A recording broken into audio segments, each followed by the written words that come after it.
ensemble depuis plus de 13 heures en direct sur TV5 Monde. À mes côtés, Noha Anna, présentatrice à Nil TV, chaîne francophone publique. Et Julienne, bonsoir Noha. Bonsoir Vous allez bien? Très, bon, il fait très bien. Un peu chaud au Caire, un peu pour pas dire beaucoup, 36 degrés quasiment. Merci de nous accueillir ici dans ce magnifique site, le Palais Manasterli. Eh bien, c'est un plaisir pour moi de vous accueillir ici au Caire. Tout d'abord, bonsoir très chers téléspectateurs. Je suis ravie, moi, mais aussi la télévision publique égyptienne, de vous accueillir ici au Caire, au bord du Nil, car nous nous trouvons actuellement au palais de Manasterli qui se trouve sur l'île de Roda, au bord du Nil. Alors, ce palais construit en 1851 est chargé d'histoire, car figurez-vous que derrière nous se trouve un des plus anciens nilomètres qui date de l'Égypte antique, mais aussi se trouve un musée de la légendaire chanteuse égyptienne Kalsoum. Et plusieurs invités avec nous, Noha, dans cette étape égyptienne de la piste de la francophonie. On va commencer par les présenter, mais d'abord on va quand même signaler que l'Égypte est membre officiel de l'Organisation internationale de la francophonie depuis 1983. L'OIF, donc présidée aujourd'hui par Louise Mouchikiwabo. Nos invités donc avec Omaïma El-Chal, hein, c'est ça? Exactement, Omaïma El-Chal, bienvenue. Vous Merci. êtes professeur et égyptologue. Merci d'être avec nous aujourd'hui. Merci de m'accueillir. À vos côtés, nous avons aussi Nadine Abdelghafar. Vous êtes fondatrice donc d'Art d'Égypte. Bienvenue. Merci. Et on vous parlait tout à l'heure du musée Léopold Sédar Senghor à Dakar, au Sénégal. On va toujours parler de Senghor, illustre francophone avec nous. Thierry Verdel, soyez le bienvenu. Je ne sais pas si c'est moi qui dois vous dire bienvenue ou si c'est vous, parce que vous vivez à Alexandrie, vous êtes le recteur de l'université Senghor. Et avec nous également à vos côtés, Mona Majdalani, mais en Égypte, le je se prononce ge. Vous avez enseigné le français pendant quasiment 20 ans. Vous êtes consultante en système éducatif. Alors tiens Mona, dites-nous, est-ce qu'il est vrai que les Égyptiennes et les Égyptiens parlent parfois français sans le savoir? Est-ce qu'il y a des mots français, des expressions françaises que vous utilisez, comme les fameux québéquismes ou les fameux belgicismes? Bien sûr, et depuis longtemps, depuis 1800 à peu près, les Égyptiens parlent français sans s'en rendre compte, dans plusieurs domaines. Le domaine de l'automobile, le domaine de la mode, le domaine du mobilier, de l'art, de la chanson. Enfin, on n'arrête pas d'utiliser des mots français et ça a été égyptianisé un petit peu, mais l'origine est toujours, elle reste toujours française. Il y a notamment l'automobile, mais pas seulement, avec le mot vitesse, bien entendu, qui est entré dans le langage. Exactement. Il y a aussi, Noha, par exemple, le mot corniche, corniche El Nil, que l'on utilise. Exactement, on a aussi madame, mais juste avant, j'ai une petite surprise à te faire découvrir, mais on a un mot, parce qu'aujourd'hui on a appris aussi la disparition d'un homme très important qui a marqué déjà les esprits en Égypte. C'était un amoureux de l'Égypte, il a visité 7 fois l'Égypte durant son mandat, c'est bien évidemment. Et vous parlez bien entendu de Jacques Chirac. Exactement. Qui nous a quittés à l'âge de 86 ans aujourd'hui, l'ancien président français. Peut-être une réaction de la part de deux invités qui veulent réagir. On va commencer avec vous, Omaïma El-Chal, vous l'égyptologue. Jacques Chirac, que représentait-il pour vous? Pour moi, c'est mon enfance, c'est le maire de Paris, c'est le président de la République et c'est les relations franco-égyptiennes et franco-arabes. Thierry Verdel, un mot peut-être sur la mort de l'ancien président français Jacques Chirac? En tant que recteur de l'université Senghor, je dirais d'abord son amour et sa grande connaissance du continent africain. Et puis bien sûr, manger les pommes. Manger des pommes, bien entendu, qu'il a popularisé avec les guignols de l'info. On va revenir au mot de la langue française, justement. Noha, je disais la corniche, le Nil. Exactement, on ne va pas manger des pommes, mais on va peut-être vous faire découvrir un plat cassis. C'est un plat typique égyptien. Alors, on l'a donc justement sur cette table basse. Est-ce que vous connaissez ce que c'est? Ah, pas du tout. Vous ne connaissez pas? Pourtant, j'en connais des plats égyptiens. C'est quoi? Alors, ça s'appelle koshari. Koshari. Alors, ça vient du français? Exactement, couche de riz. Couche de riz. Exactement. Donc, on l'a adopté ce terme et c'est devenu koshari. Il n'y a pas que, il y a aussi un dessert très populaire en Égypte qu'on appelle belil. Et en fait, ce sont des mots français, blé au lait, parce que c'est du blé au lait. On a transformé ça en blil. Bon, on va le déguster après, on va le réchauffer un petit peu. J'imagine que ça se réchauffe, on le dégustera après tous ensemble. Noha, on va revenir maintenant justement sur la langue française. Mona nous disait tout à l'heure effectivement que beaucoup de mots étaient entrés dans la langue française. On va maintenant parler peut-être de son enseignement à cette langue française ici en Égypte. Exactement, parce que Mona, on va être franc, la langue française n'est pas une langue facile. Par exemple, quand je dis le mot O, H-A-U-T, ça se prononce, on entend O, la lettre O. Lorsqu'on dit de l'eau pour boire, également E-A-U, on a le même son que le mot précédent.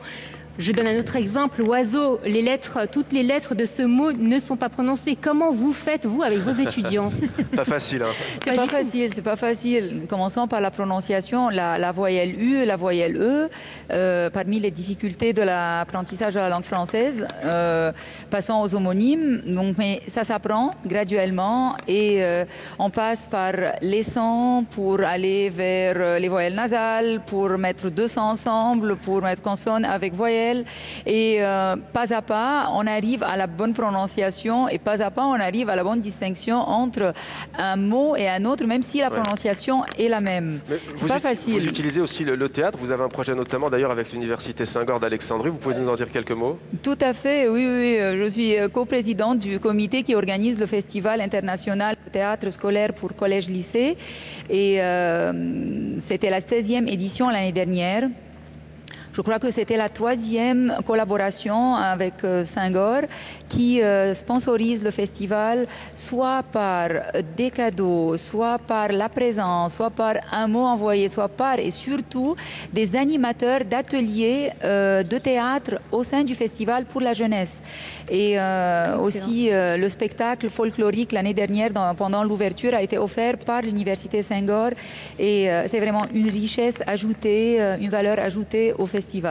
Et une richesse ajoutée au festival. La piste de la francophonie continue. Vous pouvez nous regarder en direct sur les réseaux sociaux, YouTube, Facebook notamment, sur TV5 Monde bien entendu, mais aussi sur Nil TV en direct en ce moment. La rentrée scolaire en Égypte, ici c'était dimanche, il y a quelques jours seulement. On a choisi de vous montrer 2 enseignantes à l'école catholique Saint-Vincent de Paul. C'est un reportage signé Riam Mounid. Regardez.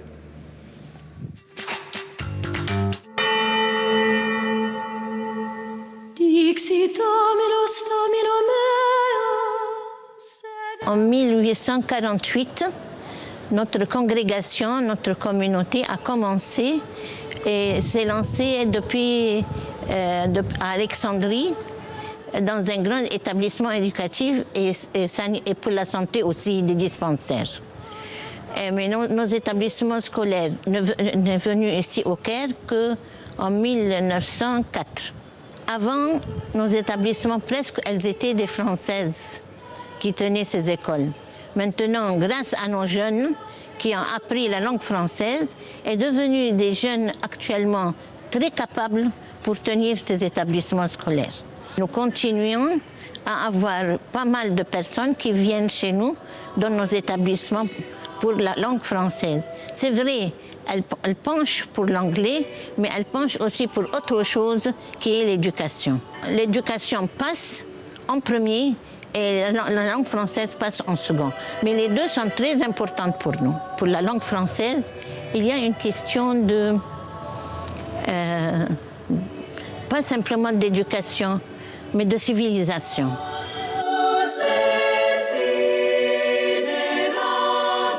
Nos professeurs travaillent avec TV5 Monde. Comment? C'est un site qui offre une richesse inouïe pour les profs, avec des vidéos, des chansons, avec une fiche de préparation toute prête, tous les niveaux. Donc le prof, il a un travail tout fait et c'est élaboré par des spécialistes, bien sûr. Et on n'a qu'à l'adapter à nos niveaux. Alors Mona, justement, qu'en est-il de la langue française dans les écoles publiques en Égypte? À partir de quel âge, par exemple, les étudiants égyptiens découvrent cette très belle langue? Ça dépend, les écoles publiques LV1 ou LV2. LV1, ça commence depuis la première préparatoire et LV2, c'est la première secondaire. Si l'on compte le nombre d'étudiants, que ce soit dans les écoles publiques, privées, homologuées, là on dépasse bien 7 millions d'apprenants au niveau de la République. Et Omaïma, vous, alors, comment a commencé en fait notre amour pour la langue française en Égypte? Parlez-nous un petit peu d'histoire. Au niveau de cet amour, de cette langue qu'est le français, on peut retourner à des siècles derrière, mais on va plus se retourner vers l'expédition d'Égypte de Bonaparte en 1798, avec la description de l'Égypte qui a été vraiment l'hommage de cette expédition. Tout le long du 19e siècle aussi, on voit arriver les historiens, les égyptologues, les premiers égyptologues comme Mariette, Maspero à la fin du 19e, début 20e siècle. On a également les franciscains, les dominicains qui sont arrivés au 19e siècle pour intégrer la langue française, la culture, également la religion, au niveau également des hôpitaux.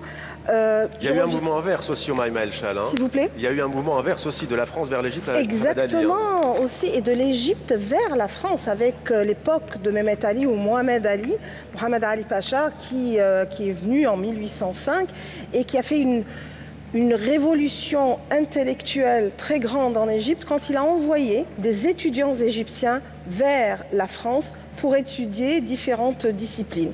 Et bien sûr, tout le long du XXe siècle, ça a continué. Et jusqu'à aujourd'hui, nous avons donc des bourses d'État, des bourses françaises, des bourses égyptiennes qui envoient vers la France. Et Noha, tout le monde attend avec impatience ici en Égypte et dans le monde entier le nouveau musée, le grand musée d'Égypte qui verra le jour en 2020. Exactement. Et d'ailleurs, je vous invite dans ce lieu prestigieux et rare. Vous allez voir des images rares parce que je sais que TV5 Monde a eu la chance en décembre de découvrir les coulisses de ce grand musée.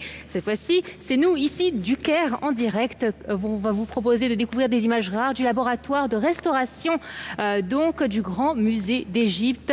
Et c'est notre collègue Omne Hamzaoui qui a rencontré le ministre des Antiquités qui nous en dit plus.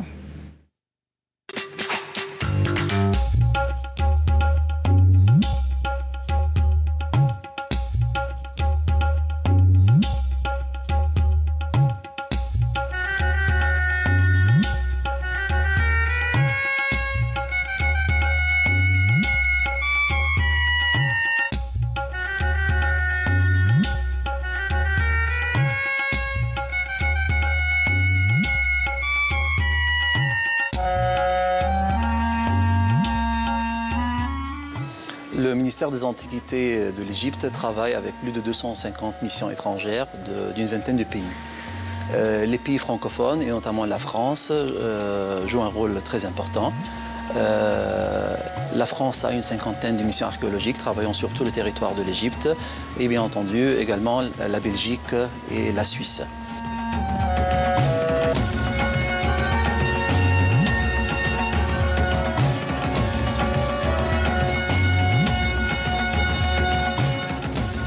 C'est un très grand musée, c'est le plus grand consacré à une civilisation. Il est à quelques centaines de mètres des pyramides de Giza. Ce musée qui a été commencé au début du XXIe siècle devait être ouvert en 2014. Mais après janvier 2011, le projet a été très ralenti. Et les travaux ont été poursuivis très sérieusement à partir de 2016. On espère offrir ce cadeau à l'humanité durant le dernier trimestre de 2020. Alors voilà, on vient de découvrir donc ces images très belles du nouveau musée d'Égypte. Pourquoi au Maïma nous avons eu besoin d'un nouveau musée ? Le musée, l'ancien musée du Caire, le musée des Antiquités de Place Tahrir est comble d'objets exposés et comble d'objets dans les réserves. Donc l'idée était d'agrandir, d'exposer tous ces objets qui sont dans les réserves, également dans les vitrines. Et c'est de là qu'est venue l'idée de faire ce grand musée. Parce que là, on parle d'un musée pharaonique avec plus de 10 000 œuvres quand même. Oh, même plus encore. Le nombre total n'est pas encore fixé, mais il y aura des milliers de pièces exposées, dont bien sûr toute la collection de Toutankhamon qui va être transférée du musée égyptien au grand musée du Caire, d'Égypte. Alors justement, Toutankhamon, Thierry Verdel, je me tourne vers vous. Toutankhamon à Paris, l'exposition vient de prendre fin. Record absolu, non pas pour une exposition égyptienne, mais jamais autant de visiteuses et de visiteurs sur le sol français pour une exposition. 1 400 000 curieux. Pourquoi ce patrimoine égyptien fascine-t-il toujours autant selon vous ? On évoquait tout à l'heure la campagne d'Égypte. Je crois que l'essentiel de l'intérêt des Français pour l'Égypte vient de là. L'Égypte est fascinante, l'Égypte antique en particulier est très fascinante. Alors, quel est votre premier souvenir à vous, personnellement, en Égypte? Il remonte à 1989, il me semble, en matière de patrimoine culturel. Hein. Voilà, c'est ça. Je venais faire mon stage de fin d'études. J'arrive au Caire début janvier 89, très tôt le matin, et je me souviens très très bien de la route entre l'aéroport et l'université du Caire où j'allais. Très tôt le matin, en traversant la Cité des Morts et puis la citadelle. C'était une vue magique et mystique aussi. Alors Nadine, vous faites en fait le trait d'union entre ce patrimoine multimillénaire et l'art contemporain. Quelle est l'ambition d'Art d'Égypte? En fait, c'est exactement ça, c'est de montrer l'Égypte actuelle. La plupart des gens connaissent l'Égypte, les antiquités, l'histoire, et ne connaissent pas les jeunes d'aujourd'hui et les Égyptiens actuels. Et à travers l'art contemporain, on fait découvrir ça au monde entier, en fait. On a vraiment des expositions annuelles d'art contemporain dans des lieux historiques. Chaque année, on fait découvrir un lieu différent. On a commencé, bien sûr, par le musée du Caire. Ouais, on voit des images qui défilent justement à l'antenne. Qui a été quand même fait par un Français, Marcel Dournian. Ouais. Et c'est un endroit sublime. Et on avait fait, en 2017, une soirée au musée du Caire. Ouais, alors, il y a un vrai engouement dans la région au Proche-Orient sur l'art contemporain. On parlait de la Beyrouth Art Fair dans Maghreb Orient Express sur TV5 Monde dimanche dernier avec Laure Daudeville. Quelles sont les tendances pour votre 3e édition qui se tiendra dans un peu moins d'un mois, le 26 octobre, dans un mois tout juste, puisqu'on est le 26 septembre d'ailleurs. Il y a déjà eu 2 éditions, 2017, 2018, et là 2019. On s'attend à quoi? Alors là, on fait découvrir le Caire historique qui date depuis 1050 années. Et ce qui est très intéressant, c'est que c'est une rue qui est habitée jusqu'à présent par des gens comme nous. Et c'est la plus ancienne rue du Caire qui a été faite au temps des Fatimides en 969 et d'ailleurs qui a nommé le Caire Al-Qahira. Les Fatimides qui ont notamment bâti la mosquée et l'université d'Al-Azhar. Exactement. Maintenant, je vous emmène dans une ville que vous connaissez très bien tous les trois, Alexandrie, surnommée donc la perle de la Méditerranée, avec son phare, mais aussi avec sa bibliothèque qui abrite en son sein le centre des activités francophones. On y retrouve donc sur place Hatem Haidar.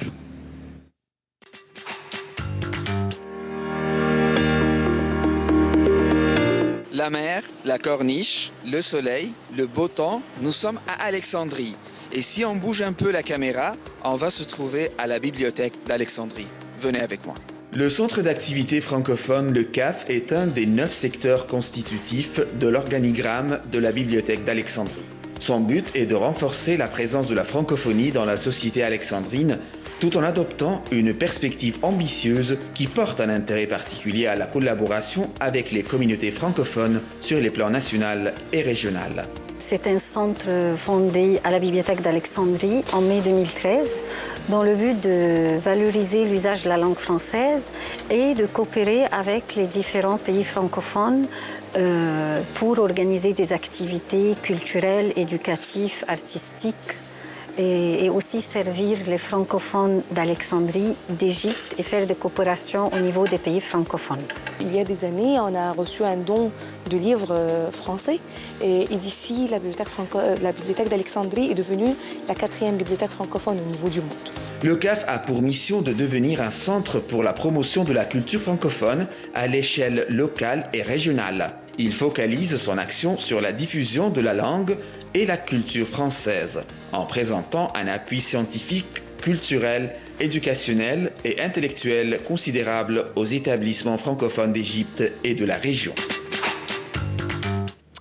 La piste de la francophonie, réagissez sur les réseaux sociaux, hashtag la piste de la francophonie. Thierry Verdel, pas très loin de cette grande bibliothèque, historique bibliothèque. Il y a un autre site historique pour la francophonie et pas seulement, notamment pour la jeunesse, pour les étudiants. C'est votre université, l'université Senghor, qui fêtera d'ailleurs dans quelques mois ses 30 ans. Elle est née en 1990.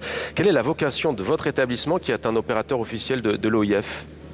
Alors, l'université Senghor a été créée en 89, la décision était en 89, l'ouverture en 90, avec la mission de contribuer au développement africain par la formation des cadres.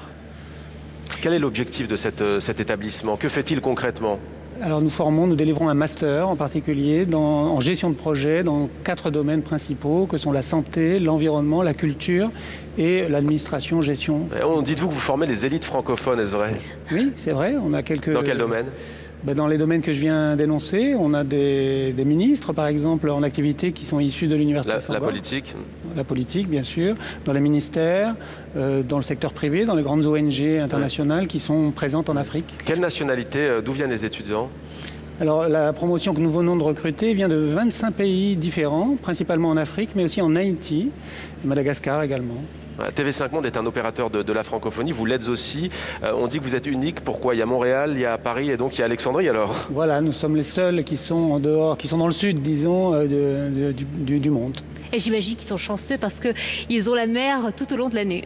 Oui, la mer est un climat relativement tempéré, effectivement. Exactement. Voilà donc pour l'université Senghor à Alexandrie. Deux autres invités vont pas tarder à nous rejoindre. Thierry et Nadine, merci beaucoup d'avoir été avec nous, d'avoir participé à cette piste de la francophonie. Avant de vous quitter, vous allez peut-être d'abord nous dire quel est votre mot préféré dans la langue française, Nadine Rafar.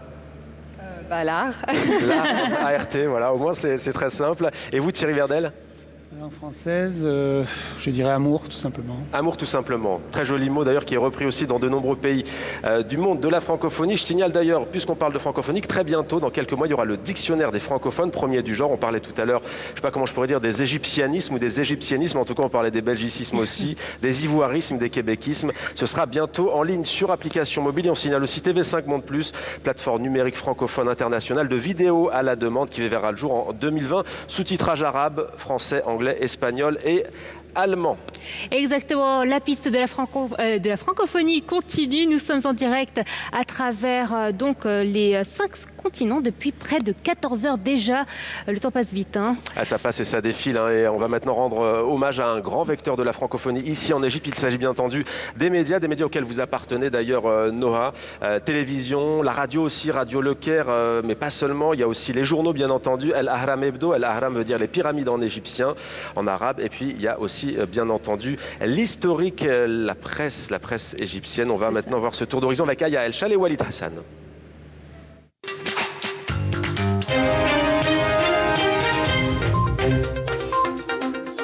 Le français n'est que la 3e langue en Égypte, après l'arabe et l'anglais.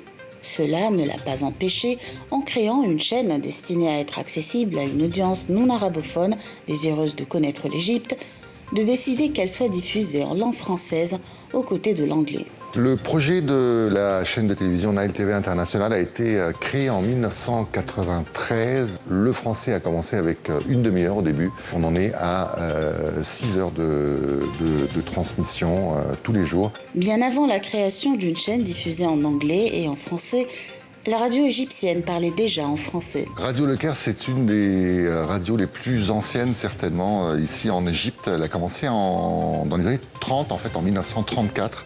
Elle a commencé en anglais, surtout, et après, le français, bien sûr, qui était peut-être la première langue étrangère à l'époque, a commencé à prendre le pas. Les premiers journaux du monde arabe étaient égyptiens. Et la presse en langue française est présente en Égypte depuis bien longtemps. Il ne reste de nos jours que 2 journaux francophones. Progrès égyptien, qui est l'un des premiers journaux quotidiens égyptiens, qui a vu le jour en 1893, ce qui, bien sûr, maintenant, il a plus de 125 ans, qui continue toujours, qui se trouve toujours en Égypte aujourd'hui. Mais à la même époque aussi, justement dans les années 90, exactement en 1994, on voit la naissance et la création du journal, un nouveau journal, Al Ahram Hebdo, qui est un hebdomadaire, mais qui représente un petit peu le nouveau contexte sociopolitique dans lequel vivait l'Égypte à ce moment-là, qui est la transformation, l'ouverture vers le monde extérieur.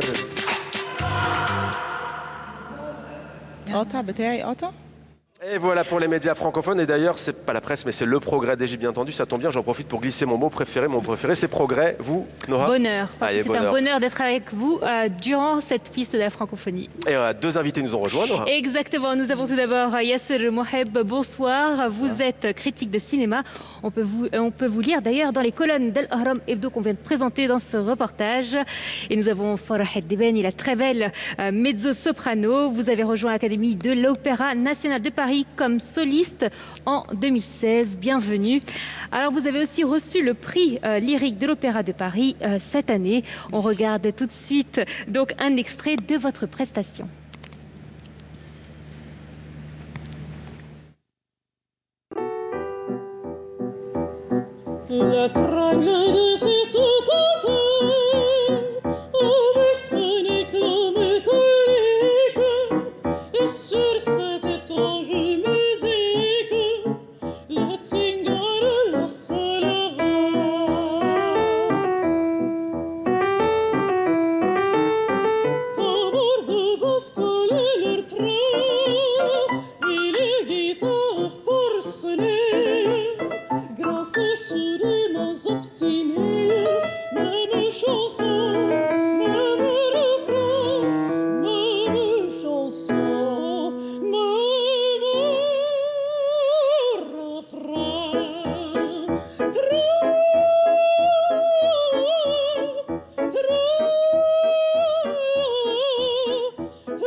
Et là, c'était la remise du prix lyrique à l'Opéra du Garnier en mai.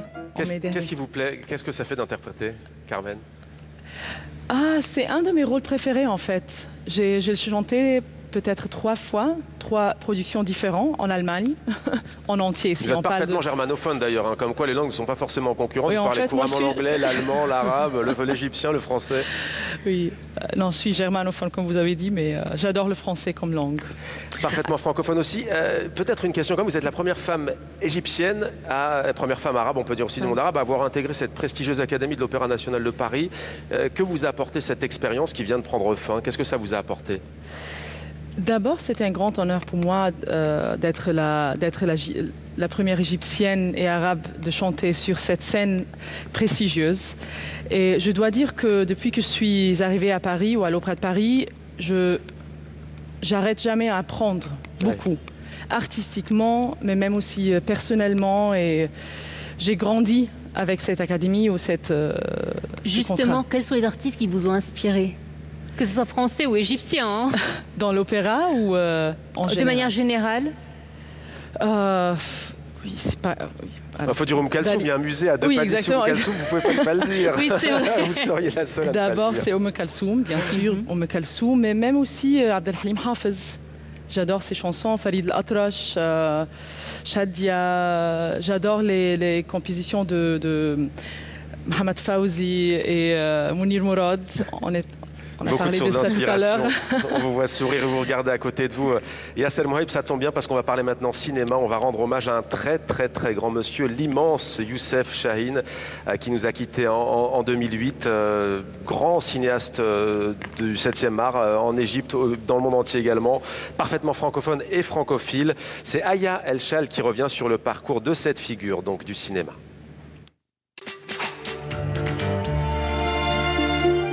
Réalisateur, acteur, scénariste et producteur égyptien de réputation internationale, Youssef Chahine réalisa 40 films et documentaires. Défenseur de la liberté contre toute forme d'intolérance, humaniste amoureux des arts et des belles lettres, Youssef Chahine a abordé tous les genres de cinéma.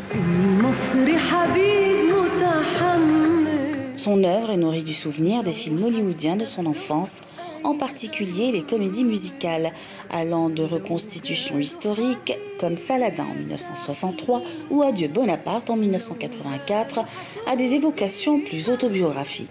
Le film, qui allait marquer sa carrière à jamais, fut Gare centrale en 1958.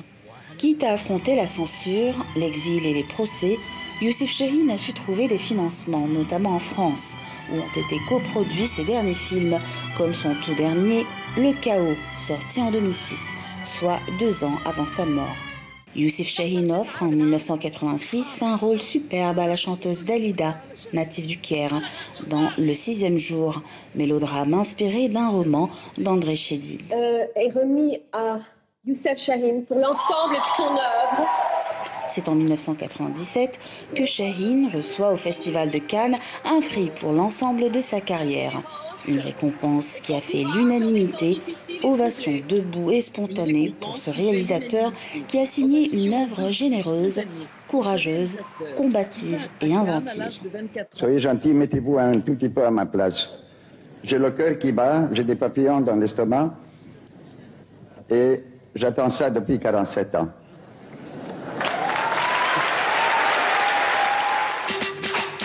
Voilà donc pour cet immense réalisateur égyptien. Yasser, il y avait d'autres personnes que Youssef Chahine qui était amoureux de la langue française. Bien évidemment, il y avait Omar Sharif, il y avait Gamir Rateb qui était franco-égyptien. Il y a aussi le réalisateur Yousri Nasrallah. Il y en a beaucoup. En fait, finalement, quand on regarde les films en noir et blanc, on voit un peu que le cinéma égyptien a été influencé un petit peu par la culture française. Oui, bien sûr. La relation entre la francophonie et le cinéma égyptien existe depuis la naissance du cinéma, si je peux dire. Étant donné que les frères Lumière, lorsqu'ils ont inventé le cinéma, leur premier film, la sortie intitulée La sortie de l'usine Lumière à Lyon, c'était en 1895. La seconde projection de ce film était à Alexandrie, 10 jours seulement après la projection du film aux Champs-Élysées. De même, mais beaucoup d'autres films en noir et blanc ont été projetés et bien tournés en Égypte. Ouais. Quel rôle a joué le cinéma égyptien? On sait qu'il a beaucoup été projeté dans le monde arabe avec les séries, au Maghreb notamment, mais pas seulement. On sait qu'on va en Amérique latine et il y a des familles qui appellent leur enfant Omar pour Omar Sharif. Ouais. Quelle a été la place du cinéma égyptien? On parle de Bollywood, on parle d'Hollywood. Est-ce que vous direz que le cinéma égyptien a marqué l'histoire et pourquoi? Oui, c'est bien clair que le cinéma égyptien avait un rôle très important sur le plan de la culture, de l'art, de la cinématographie, du cinéma. Le cinéma avait une certaine dominance sur le plan arabe, surtout dans les pays du monde arabe, les pays du Maghreb. On a commencé à savoir le cinéma dans le monde arabe à travers les films égyptiens. Ouais. Toujours Talat Harb, l'homme d'affaires égyptien qui a fondé le studio Misr en 1935. Ouais. Il a envoyé plusieurs groupes de cinématographes et de cinéastes en France et en Angleterre pour avoir plus d'expérience. Plus d'expérience technique. D'ailleurs, on parlait des mots français, mais ils sont très présents dans le monde du cinéma. Hein. Ouais. Le scénario, la mise en scène, le metteur en scène, tout ça, c'est très présent dans le langage du 7e art. Vous avez été à Cannes récemment comme membre du jury dans le secteur Un certain regard. Est-ce que vous pouvez nous dire davantage sur l'état d'avancement de votre projet de créer un festival du film francophone ici en Égypte? C'est pour bientôt? Oui, c'est ça. Ce sera le festival du Caire pour le cinéma francophone. Il aura lieu du 11 au 15 décembre prochain. Il va présenter tout un bouquet de films et de productions en provenance des pays membres de l'OIF. Il y aura deux compétitions. La principale pour les films produits dans les pays de l'OIF, qui sont 84 pays et gouvernements. L'autre compétition sera pour les films en langue française. Oui, étant donné que l'Égypte était toujours parmi les pays fondateurs de l'OIF, c'était un peu bizarre de n'avoir pas un festival pour le cinéma francophone. Quel est votre film préféré?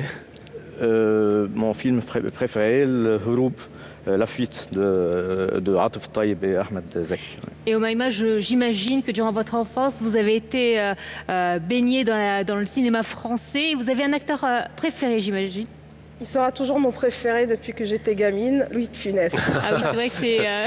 Il y a un musée qui lui est dédié désormais à Saint-Raphaël dans le sud de la France. Hein. Là, récemment, il y a 2 semaines, je ne sais pas, mais je voulais voir Rabbi Jacob et je l'ai mis sur YouTube pour regarder parce que ça faisait une éternité que je n'avais pas vu. Et j'ai toujours plaisir à revoir ces films. On rigole toujours, même sur Facebook.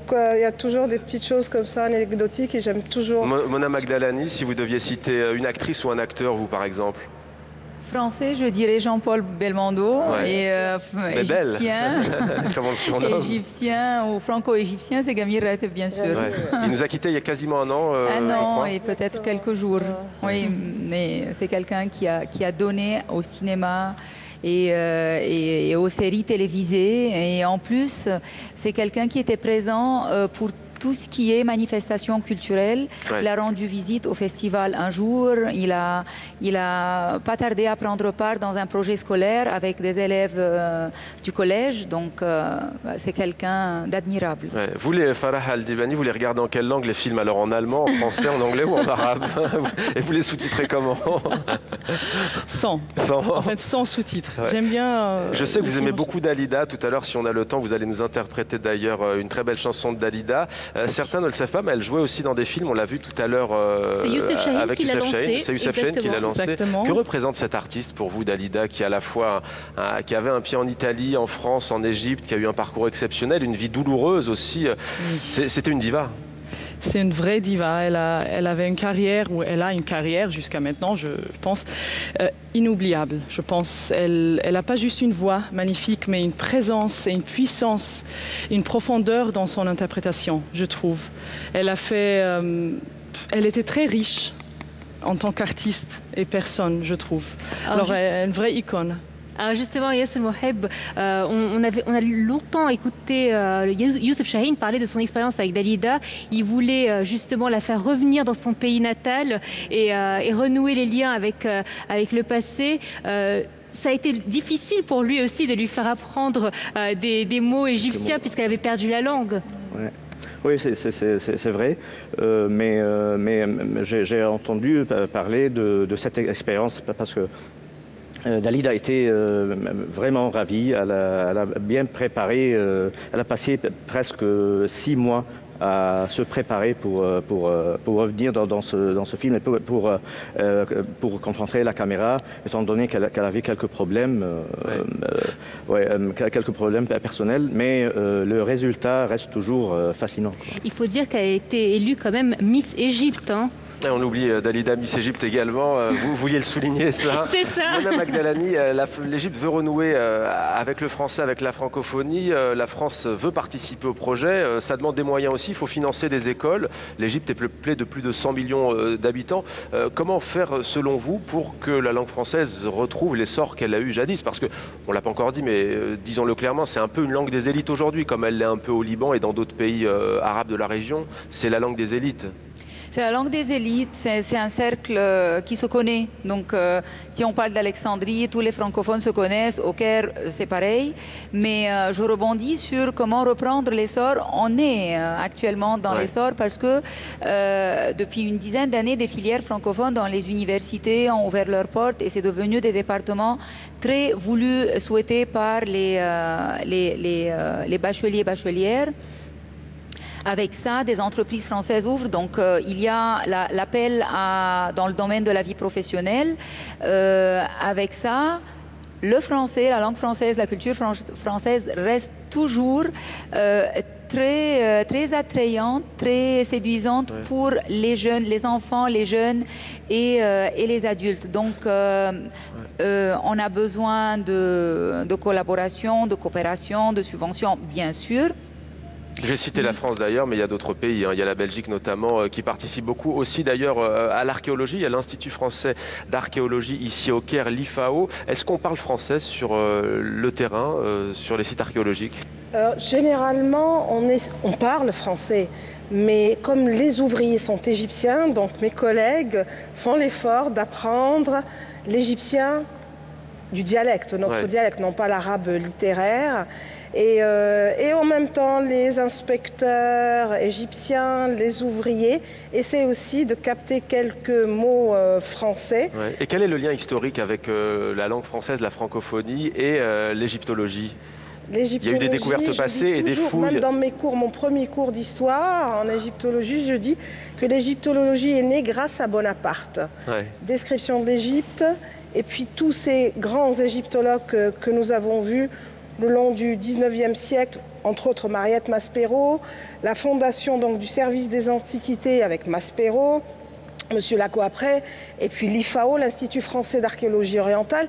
Et avant de parler de l'Institut français d'archéologie orientale, je voudrais parler de l'Institut d'Égypte qu'a fondé Bonaparte lors de son expédition en Égypte. Et toutes ces missions francophones, je ne vais pas parler uniquement des missions archéologiques françaises, mais on a des expéditions francophones, canadiennes, belges, très importantes missions belges, suisses aussi. Bien sûr, les plus importantes sont les françaises, sous la direction de l'IFAO, l'école du Louvre, par exemple, le Louvre qui vient faire ses fouilles, et des universités françaises aussi qui ont leur site archéologique en Égypte.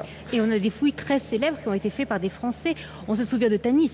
Tanis, bien sûr. Alors, beaucoup de gens connaissent Toutankhamon, la découverte de la tombe de Toutankhamon en 1922, mais il y a eu une grande découverte toujours pendant la première moitié du XXe siècle, et qui est la découverte du trésor de Tanis, des tombes de Tanis. Tanis se trouve dans le delta, dans le gouvernorat de Sharqiya, et elle était la capitale de l'Égypte à la 21e et la 22e dynastie, et on a trouvé un trésor, je ne vais pas dire aussi important que celui de Toutankhamon, mais très important, très riche. Mais malheureusement, au moment de la découverte, en 1939, c'était au moment de la Deuxième Guerre mondiale. Donc, elle n'a pas eu le même retentissement. Le même rebondissement et la même publicité qu'a eu j'ai perdu le mot, le trésor de Toutankhamon. Farah Al-Libani, quand on va au musée Tahrir, le musée du Caire, on voit beaucoup d'enfants, de classes scolaires aussi. Selon vous, c'est important cette transmission du patrimoine aux jeunes générations, que les jeunes Égyptiens se l'approprient aussi? Et que ce ne soit pas seulement un des pans du tourisme ici, le fait que les enfants y aillent, c'est important pour vous? Oui, c'est très important, bien sûr, parce que si tu donnes pas cette éducation aux enfants, ça sert à rien pour le futur, pour après. Pardonnez, tu donnes une base. Il faut donner la base éducative. Pardonnez mon manque peut-être de connaissances en musique, c'est votre domaine, mais est-ce que vous pourriez chanter au pied des pyramides? Est-ce que ça s'y prête techniquement au niveau de la voix? Oui, ils font des opéras. En fait, ils font l'opéra de Aïda. Exactement. Il faut y aller. Exactement. C'est vrai qu'il y avait eu le mois prochain, le mois prochain, oui, en novembre, octobre-novembre, il y a un grand spectacle opéra Aïda. Ça vous dit? À Hatshepsut. Ça sera à Hatshepsut. Mais je vous pose la question parce que j'ai lu une interview pour dire un mot parfaitement français, un entretien dans lequel vous dites en fait, nous, on est un peu comme des athlètes, comme des sportifs. Oui, c'est vrai. J'imagine que vous vous prépareriez différemment si vous chantiez au pied des pyramides. Qu'est-ce que ça nécessite quand on est mezzo-soprano? Est-ce qu'il faut du souffle? Est-ce qu'il faut une bonne condition physique? Mais oui, bien sûr, il faut travailler comme des athlètes, comme j'ai dit. Il faut travailler le souffle, l'endurance. Il faut avoir une endurance pour chanter pour 3 heures. C'est pas évident. Il faut, et si tu chantes en dehors, en plein air, c'est encore plus difficile. Que d'habitude. Alors on parlait de Farah à l'Opéra de Paris, mais il y a eu Kalsoum aussi à l'Olympia qui a marqué les esprits, n'est-ce pas Yasser? Oui, elle a donné plusieurs concerts, Kalsoum, qui ont été même cités dans plusieurs films et plusieurs séries, téléséries, téléfeuilletons, comme celui de Enam Mohamed Ali, réalisé par Enam Mohamed Ali et joué par Sabrine. On a vu Kalsoum en pleine forme, en plein élan à Paris toujours. Allez-y, Farah. Maria Callas, la chanteuse d'opéra, elle avait dit qu'elle avait une voix incomparable. La voix incomparable Kalsoum, c'est Maria Callas qui le dit. El Ahram Hebdo fait une grande place à la culture. Vous écrivez sur le cinéma, mais pas seulement. Est-ce que vous pouvez nous dire quelques mots? On l'a vu tout à l'heure, El Ahram est un des piliers de la francophonie ici, journal historique. Bien sûr. Oui, l'Ahram, c'est le journal numéro 1 peut-être, parce qu'il a plusieurs publications, l'Ahram Hebdo, l'Ahram Weekly. Et l'Ahram Hebdo, c'est une publication égyptienne, mais en langue française. C'est un peu présente une certaine occasion aux lecteurs, au public égyptien, de s'ouvrir sur la culture la culture française et la francophonie en général. Thomas Malchal, vous lisez le Progrès égyptien et l'Ahram Hebdo? L'Ahram Hebdo. Le Progrès égyptien, c'était il y a quelques années, mais je trouve que l'Ahram Hebdo a une tendance plus moderne que le progrès égyptien. C'est une opinion personnelle. Et là encore, la présence de ces médias en langue française montre l'intérêt de l'Égypte à cette très belle langue, la langue de Molière. Ah, tiens, d'ailleurs, Noha Elchal, je vais vous poser... non, pardon, Elchal, je fais le mix.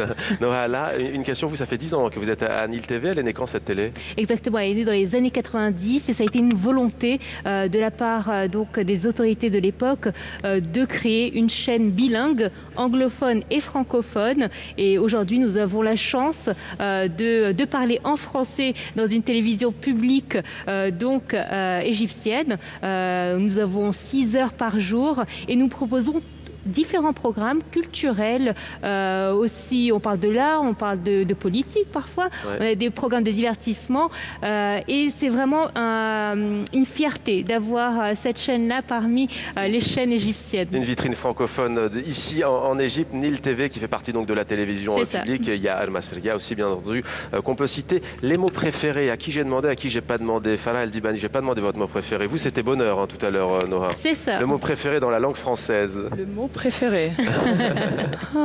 C'est difficile. Mezzo-soprano. En fait, j'aime le mot bonheur. Je ne le trouve pas dans des autres langues. Bonheur, oui. L'espoir. L'espoir, c'est pas mal, c'est joli. Il en faut. C'est un mot international, Paris. Paris. Ah, le nom d'une ville. C'est pas le nom d'une ville, parce que moi, je trouve que Paris, c'est pas uniquement une ville, c'est pas uniquement la capitale, mais elle a un sens global, surtout. À Paris, on a tout. Il y a l'Opéra National de Paris, notamment, comme dit Farah Dibani. Votre mot préféré, chère Mona? Culture.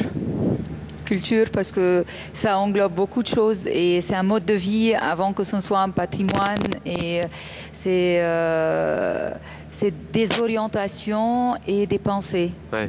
Alors justement, je parlais de l'intérêt des médias égyptiens à parler français ou à écrire en français. Est-ce qu'aujourd'hui, il y a toujours cet intérêt chez les parents égyptiens, chez les Égyptiens, d'inscrire leurs enfants dans des écoles francophones?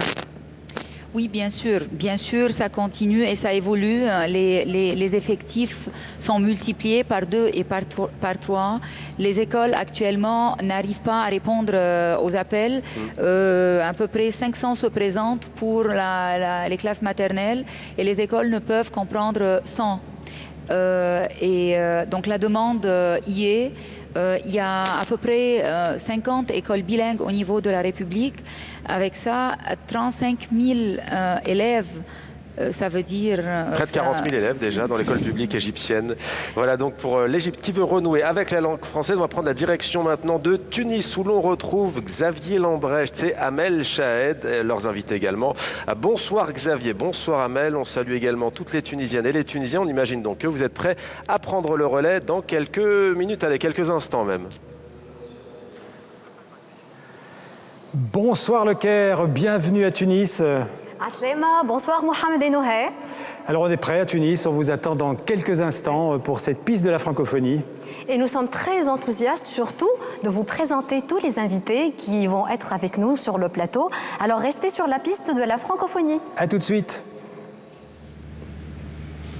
Et cette émission touche à sa fin. La piste de la francophonie continue. Ce n'est pas fini. On est ensemble depuis 14 heures de direct sur TV5 Monde. Et ce n'est pas fini. On vient de le voir. On va prendre la direction de Tunis, la capitale tunisienne. Merci beaucoup, Farah El Dibani. Merci, Yasser Moheb. Omaïma Elchal, merci également.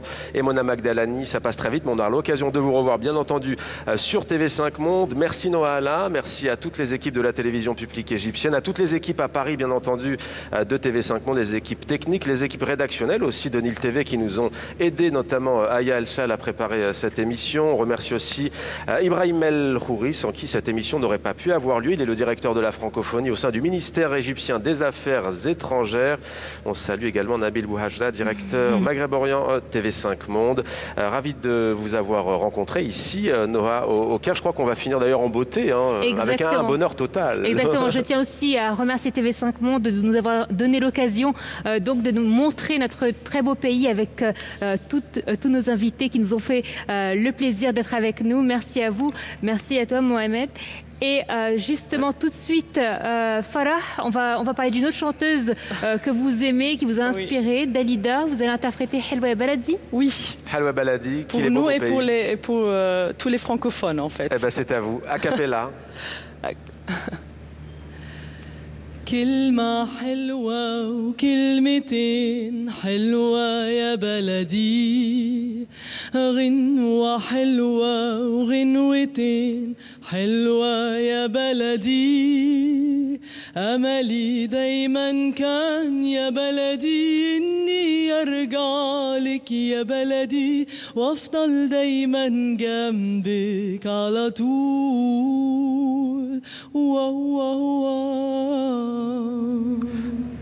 Merci beaucoup Farah El Dibani. Noah, encore merci, vraiment c'est un plaisir. TV5 Monde et tout le monde aura l'occasion de revenir ici au Caire en Égypte. On rend donc l'antenne à Paris avec bien entendu l'information qui continue et on l'a dit et redit sur TV5 Monde, la mort de Jacques Chirac, l'ancien président français à l'âge de 86 ans. La piste de la francophonie continue, restez sur TV5 Monde, merci.